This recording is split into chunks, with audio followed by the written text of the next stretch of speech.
Hello दोस्तों। आज हम लोग शुरू करने जा रहे हैं 10th क्लास प्रश्नावली 1। आइए देखते हैं। हमारा पहला चैप्टर है वास्तविक संख्या। वास्तविक संख्या जानने से पहले हम लोग जानेंगे संख्या के बारे में। संख्या संख्या क्या है, तो संख्या को किस प्रकार से हम लोग लिखते हैं आइए देखते हैं। पहला है हमारा प्राकृत संख्या। प्राकृत संख्या, गिनती की संख्या को प्राकृत संख्या कहते हैं।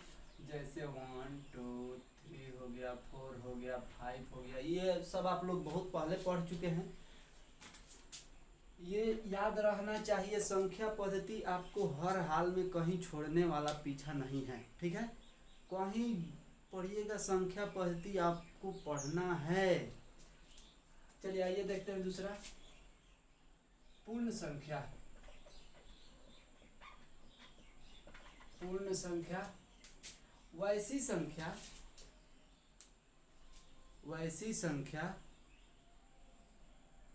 गिनती की संख्या में शून्य को सम्मिलित कर लेने पर पूर्ण संख्या बनती है। गिनती की संख्या में शून्य को सम्मिलित कर लेने पर पूर्ण संख्या बनती है। जैसे 0 1 2 3 4 डैश डैश डैश, यानी ये जो प्राकृत संख्या है ना, इसी में शून्य को सम्मिलित कर लेंगे तो ये पूर्ण हो जाएगा, ठीक है। अब देखिए तीसरा है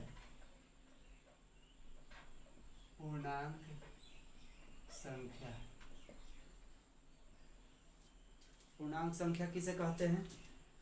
वैसी संख्या जिसमें धनात्मक तथा ऋणात्मक दोनों संख्याएं सम्मिलित हो, उसे पूर्णांक संख्या कहते हैं। जैसे 0 1 2 3 डैश डैश डैश अनंत तक जाएगा। फिर -1 -2 -3 डैश डैश डैश इधर भी अनंत तक जाएगा। इसको बोलते हैं ऋणात्मक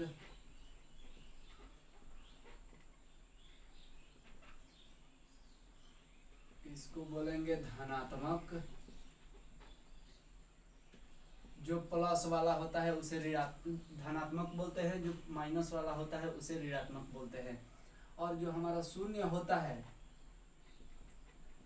शून्य न तो धनात्मक है और न ही ऋणात्मक।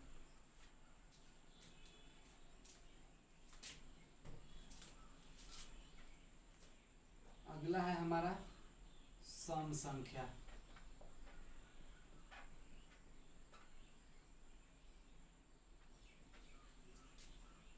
वैसी संख्या जो 2 से पूरा पूरा विभाजित हो जाए उसे सम संख्या कहते हैं। जैसे 2 4 6 हो गया, 8 हो गया, 10 हो गया, डैश डैश डैश। पांचवा नंबर हमारा है विषम संख्या। विषम संख्या वैसी संख्या जो 2 से पूरा पूरा विभाजित न हो उसे विषम संख्या कहते हैं। जैसे 3 5 7 9 11 डैश डैश डैश।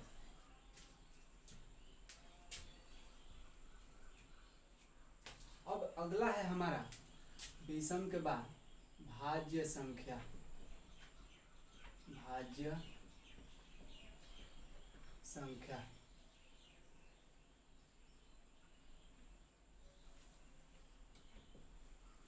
भाज्य संख्या किसे कहते हैं? वैसी संख्या जो स्वयं और एक के अलावा किसी अन्य संख्या से विभाजित न हो। भाज्य संख्या वैसी संख्या जो स्वयं और एक के अलावा किसी अन्य संख्या से भी विभाजित हो, उसे भाज्य संख्या कहते हैं। जैसे 4 हो गया, 6 हो गया, 8 हो गया, 10 हो गया, 9 भी आ जाएगा, 10 हो गया, 12 हो गया, डैश डैश डैश। भाज्य संख्या उसे कहते हैं जो स्वयं और एक के अलावा किसी अन्य संख्या से भी विभाजित हो, उसे ही भाज्य संख्या कहते हैं।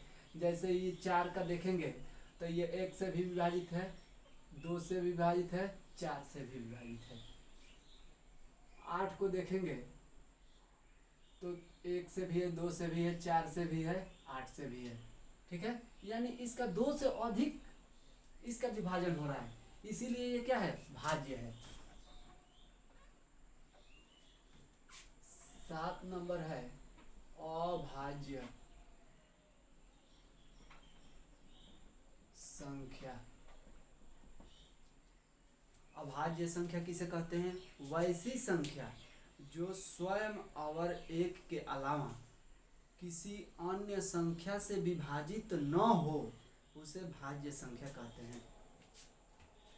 इसमें विभाजित हो रहा है, उसमें अन्य संख्या से विभाजित नहीं हो रहा है। ठीक है, तो आइए देखते हैं। 2 हो गया, 3 हो गया, 5 हो गया, 7 हो गया, 11 हो गया, 13 हो गया। अब आपका अगला है परिमेय संख्याएं। परिमेय संख्याएं वैसी संख्या जो p बाई क्यू के रूप का हो, p बाई क्यू के रूप का हो तथा q नॉट इक्वल टू 0 के बराबर हो। वैसी संख्या जो p बाई क्यू के रूप का हो तथा q नॉट इक्वल टू 0 के बराबर हो, उसे भाज्य संख्या, उसे परिमेय संख्या कहते हैं। जैसे 2/3, 3/4, 5/6,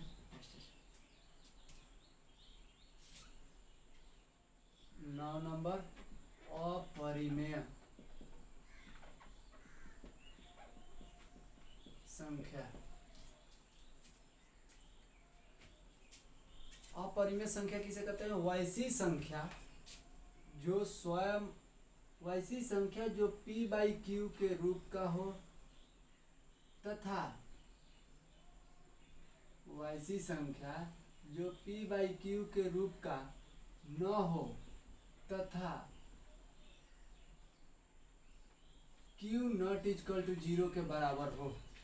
वैसी संख्या जो p बाई क्यू के रूप का न हो तथा q नॉट इक्वल टू 0 के बराबर हो, उसे अपरिमेय संख्या कहते हैं। जैसे अपरिमेय संख्या का सबसे अच्छा उदाहरण पाई होता है, पाई। अब हमारा आता है वास्तविक संख्या। वास्तविक संख्या सभी संख्याओं के समूह को वास्तविक संख्या कहते हैं। जो हमको पढ़ना है चैप्टर में वास्तविक संख्या, पहला चैप्टर, सभी संख्याओं के समूह को वास्तविक संख्या कहते हैं। यानी प्राकृत, पूर्ण, पूर्णांक, सम, विषम, भाज्य, अभाज्य, परिमेय, अपरिमेय, सभी को मिलाकर वास्तविक संख्या बनता है। जैसे लिख सकते हैं 1, 2, 5 √6, 4/5, सब बहुत सारी संख्याएं इसमें आ जाएगी। ये क्लास 10th का है। अगला वीडियो में देखेंगे 1.1 प्रश्नावली।